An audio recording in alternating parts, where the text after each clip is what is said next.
दोस्तों, Indian military power world के चौथे रैंक पे आता है। अमेरिका, रसिया, चाइना के बाद इंडिया के पास ही सबसे बड़ा मिलिट्री पावर बेसिस है।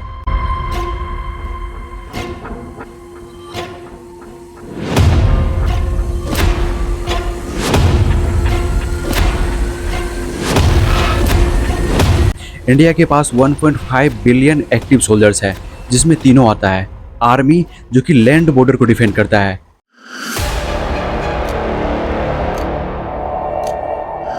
एयरफोर्स, जो कि एयर बॉर्डर को डिफेंड करता है।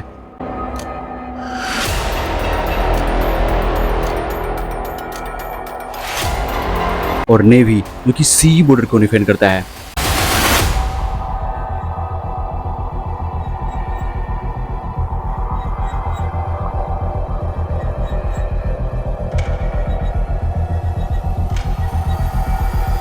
और ये तीनों अपने अलग अलग पावर के तौर पे जाने जाते हैं, और इन तीनों के पास अपनी अलग अलग पावरफुल इक्विपमेंट्स हैं, जिससे ये किसी भी लड़ाई में पार्टिसिपेट कर सकता है और उस लड़ाई को आसानी से जीत सकता है। इसीलिए इंडिया आज वर्ल्ड के बड़े और ताकतवर आर्मी में जाने जाते हैं। आज इंडिया सिर्फ नंबर के बेसिस पे नहीं, बल्कि weapons, missiles and nuclear power and space defence में भी आगे बढ़ रही है। पर दोस्तों, इंडिया के पास इतनी बड़ी मिलिट्री पावर होने के बाद भी इंडिया की पावर इनकम्प्लीट होगी जब तक कि उसकी डिफेंस इक्विपमेंट्स दूसरे देशों पर डिपेंडेंट होगी। इसीलिए 2020 में इंडियन प्राइम मिनिस्टर ये अनाउंस करता है कि इंडिया को आत्मनिर्भर होने की जरूरत है, और उसमें पहले डिफेंस सेक्टर को आत्मनिर्भर होना पड़ेगा। साथियों, डिफेंस सेक्टर में आत्मनिर्भरता का संकल्प उन पुरानी स्थितियों को बदलने का एक सशक्त मार्ग है। देश के रक्षा खर्च के लिए जो बजट होता है, अब उसका करीब 65% देश के भीतर ही खरीदी पर खर्च हो रहा है।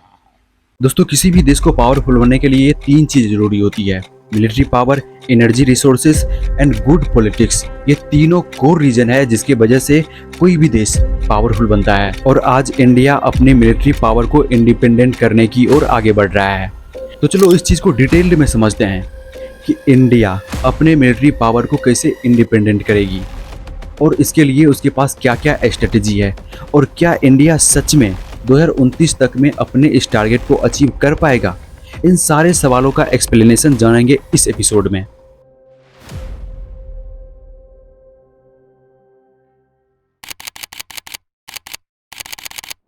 दोस्तों, इंडियन मिलिट्री की कहानी शुरू होती है 1600 ईस्वी से, जब ईस्ट इंडिया कंपनी बनी थी, और 1608 में जब वो भारत आया था अपने बिजनेस को एक्सपेंड करने के लिए। पर भारत में उस टाइम कुछ अलग ही चल रहा था। उस टाइम मुगलों का शासन खत्म हो रहा था और ब्रिटिश का शासन चालू हो रहा था, और यही ब्रिटिश का शासन ईस्ट इंडिया कंपनी के लिए एक डेंजर सिचुएशन बन रहा था। ईस्ट इंडिया कंपनी को लगा कि ब्रिटिश उसके अपने कंपनी को भी अपने कंट्रोल में ले लेगी।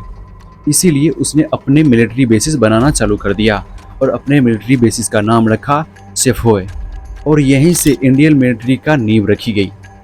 और यह 1857 में ब्रिटिश के खिलाफ गए, जिससे ब्रिटिश कंपनी अपनी पॉलिसी इस कंपनी पे लागू करना चालू कर दिया, और इस मिलिट्री को अपने अंडर ले लिया, जिसे ब्रिटिश इंडियन आर्मी कहा गया। और 1947 में पार्टीशन के टाइम यही मिलिट्री कुछ पाकिस्तानी आर्मी बने, कुछ इंडियन आर्मी बने, और कुछ गोरखा रेजिमेंट में शामिल हो गए। और जब पाकिस्तान ने अपने काबुली आर्मी को जम्मू कश्मीर भेजा उसे ऑक्यूपाई करने के लिए, तो उस टाइम इंडियन आर्मी ही जम्मू कश्मीर जाके उस काबुलियों से उसकी रक्षा की थी। तो उस टाइम ही पता चला कि किसी भी देश के लिए मिलिट्री कितना ज़्यादा इम्पॉर्टेंट है। फिर 1962 को इंडिया और चाइना के साथ लड़ाई होता है, जिसमें इंडिया बुरी तरह से हार जाता है, और अक्साई चीन उसके हाथ से चली जाती है। इस हार के पीछे कई कारण थे: poor leadership, scrap weapons and strong believe that Hindi चीनी भाई भाई। इंडिया के लिए एक लर्निंग एंड टर्निंग पॉइंट था, जो कि उसे अपने अंदर इम्प्रूव करने की ज़रूरत थी, और इंडिया ने भी ऐसा ही किया। इंडिया ने अपने मिलिट्री पावर पे ध्यान देना चालू कर दिया। इंडिया ने अपने मिलिट्री पावर के ऊपर ध्यान दिया और अपने डिफेंस बजट को बढ़ाया, और उसके बाद से लगभग इंडिया हर लड़ाई को आसानी से जीत गया है। इंडिया ने अपने मिलिट्री पावर पे इतना ध्यान दिया कि वह वर्ल्ड के फर्स्ट एंड सेकेंड रैंक पर आ गया इंपोर्ट के बेसिस पे। चलो इंपोर्ट करना तो सही है अपने मिलिट्री पावर को पावरफुल बनाने के लिए, लेकिन ज़्यादा इंपोर्ट इंडिया के मिलिट्री पावर को ज़्यादा दिन तक सस्टेन नहीं करके रखेगी, क्योंकि अगर दूसरा देश अपना एक्सपोर्ट करना बंद कर देगा तो इंडिया की मिलिट्री पावर कोलैप्स हो जाएगी। इसीलिए तो इंडिया पहले अपने डिफेंस को ही आत्मनिर्भर बनाने की कोशिश कर रही है ताकि उसकी मिलिट्री पावर सस्टेन हो सके। कि जरूरत के समय हथियार आपातस्थिति में खरीदे जाते हैं, यहाँ तक कि स्पेयर पार्ट्स के लिए भी हम दूसरे देशों पर निर्भर हैं। साथियों, डिफेंस सेक्टर में आत्मनिर्भरता का संकल्प उन पुरानी स्थितियों को बदलने का एक सशक्त मार्ग है। दोस्तों, इंडिया 2029 के टारगेट को अचीव करने के लिए मेजर 3 चीज़ों पे फोकस कर रही है, जिससे 2029 तक में वो अपने टारगेट को हिट कर लेगी। पहला है प्रोडक्शन, और दूसरा है पॉलिसी रिफॉर्मेशन, और तीसरा है साइबर सिक्योरिटी डिफेंस। ये 3 स्टेप हैं जिससे इंडिया अपने आत्मनिर्भर इन डिफेंस को अचीव कर लेगा।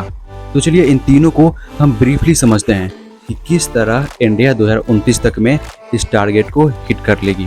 तो पहला स्टेप है डिफेंस प्रोडक्शन को बढ़ाना। दोस्तों, इंडिया डिफेंस प्रोडक्शन में तेजी से आगे बढ़ रहा है। ये देखो, 2014 से 15 में इंडिया के डिफेंस प्रोडक्शन 46,429 करोड़ था, और कुछ साल पहले 2023-24 में इंडिया की डिफेंस प्रोडक्शन 1.27 लाख करोड़ को हिट कर गई, जो कि 174 की ग्रोथ दिखाई है। और 2029 तक में इंडिया की डिफेंस प्रोडक्शन 3 लाख करोड़ को हिट कर जाएगी। इंडियन गवर्नमेंट ने डिफेंस प्रोडक्शन को बढ़ाने के लिए इंडस्ट्री के साथ कॉन्ट्रैक्ट साइन किया, जिसमें 92% डोमेस्टिक इंडस्ट्री है और 2% अदर इंडस्ट्री है। इस प्रोडक्शन का रिजल्ट आपको यहाँ देखने को मिलेगा। 2014-15 में इंडिया का एक्सपोर्ट सिर्फ 686 करोड़ था, और 2024-25 में यही 23,622 करोड़ का हो गया, यानी कि 34 टाइम्स इंक्रीज हुआ है। पर 1 मिनट, एक्सपोर्ट इतना ज़्यादा इंक्रीज होने के साथ फिर भी इंडिया ट्रेड डेफिसिट में चल रहा है। और अगर 2029 तक में इंडिया को अपने ट्रेड डेफिसिट को कम करना है तो इंडिया को 18% के CAGR से अपनी प्रोडक्शन को बढ़ोतरी करनी होगी। दूसरा स्टेप था पॉलिसी रिफॉर्मेशन। दोस्तों, इंडियन गवर्नमेंट का मानना है कि डिफेंस को इंडिपेंडेंट करने के लिए उसे जो भी पॉलिसी को रिफॉर्म करना होगा वो करेगा। इसीलिए इंडियन गवर्नमेंट ने इंडिजीनियस पॉलिसी को लागू किया, यानी कि डिफेंस प्रोडक्शन में जो भी चीज़ यूज होंगे उसकी मैन्युफैक्चरिंग इंडिया लेवल पे ही की जाएगी, यानी कि डोमेस्टिक लेवल पे ही की जाएगी। जैसे कि डिज़ाइन हो गया, रॉ मटेरियल हो गया, या फिर सॉफ्टवेयर हो गया, ये सारे चीज़ डोमेस्टिक लेवल पे ही यूज की जाएगी। और इसके साथ साथ ज़्यादा से ज़्यादा R&D में इन्वेस्ट किए जाएंगे, यानी कि रिसर्च एंड डेवलपमेंट। इसीलिए डिफेंस का कुल बजट में से 2% सिर्फ R&D में यूज होते हैं। और इसके साथ साथ FDI के पॉलिसी में भी रिफॉर्मेशन की गई है। पहले FDI ओनली 49% थी, जिसे बढ़ाकर 74% कर दिया गया, यानी कि अब FDI इंडिया में अपनी मैन्युफैक्चरिंग सेटअप लगा सकती है जॉइंट वेंचर के थ्रू। और इसके साथ साथ डिफेंस के कॉरिडोर में भी इंप्रूवमेंट की गई, जैसे कि तमिलनाडु कॉरिडोर, मध्य प्रदेश कॉरिडोर, यानी कि यहाँ पर प्राइवेट एंड फॉरेन इन्वेस्टर को बेसिक बेनिफिट दिया गया, यानी कि लैंड दिया गया, टैक्स बेनिफिट दिया गया, अच्छा इंफ्रास्ट्रक्चर दिया गया ताकि वो अपने यहाँ पे सेटअप लगा सके। DPP को रिफॉर्म किया गया। पहले के टाइम में डिफेंस प्रोक्योरमेंट होती थी, यानी कि ज़्यादातर इंपोर्ट किए जाते थे, लेकिन 2020 में इसे भी डिफेंस एक्विजिशन में बदल दिया गया, और इसके साथ साथ प्राइवेट कंपनी को भी इसमें एंट्री देना चालू कर दिया। पहले के टाइम में जो भी डिफेंस का प्रोडक्शन होता था उसमें सिर्फ DPSU कंपनी ही इन्वॉल्व रहती थी, वही सिर्फ अपनी प्रोडक्शन कर सकती थी डिफेंस के लिए। लेकिन सरकार ने इसमें प्राइवेट सेक्टर को भी इन्वॉल्व कर दिया, यानी कि प्राइवेट सेक्टर भी डिफेंस का प्रोडक्शन कर सकती है। और तीसरा स्टेप था साइबर सिक्योरिटी डिफेंस को मजबूत करना। दोस्तों, 2029 तक में इंडिया अपनी खुद की साइबर सिक्योरिटी डिफेंस को टेक्नोलॉजी में बदल देगी, जिसमें AI, ब्लॉकचेन जैसे टूल्स शामिल होंगे, जो कि पहले ही प्रॉब्लम को पहचान कर उसे रोक लेगी, और साइबर सिक्योरिटी को डिफेंस मैन्युफैक्चरिंग के साथ मर्ज कर हमारे आर्म फोर्स के लिए full proof and reliable system बनाई जाएगी, जिससे हमारे arm force modern and cyber threat के लिए तैयार हो जाएगी। और इस डिफेंस के लिए एक नेशनल डिफेंस साइबर कमांड की यूनिट बनाई गई है जो कि फुल्ली डेडिकेटेड एंड फोकस्ड है, जो हमारे मिलिट्री नेटवर्क और इम्पोर्टेंट इंफ्रास्ट्रक्चर को साइबर सिक्योरिटी से बचाएगी, जिससे हमारे इंडिया हाईटेक मिलिट्री पावर बनेगी जो कि फिजिकल एंड डिजिटल दोनों बॉर्डर को सिक्योर करेगी। तो दोस्तों ये है गवर्नमेंट की स्ट्रेटजी इंडिया को आत्मनिर्भर बनाने की इन डिफेंस में।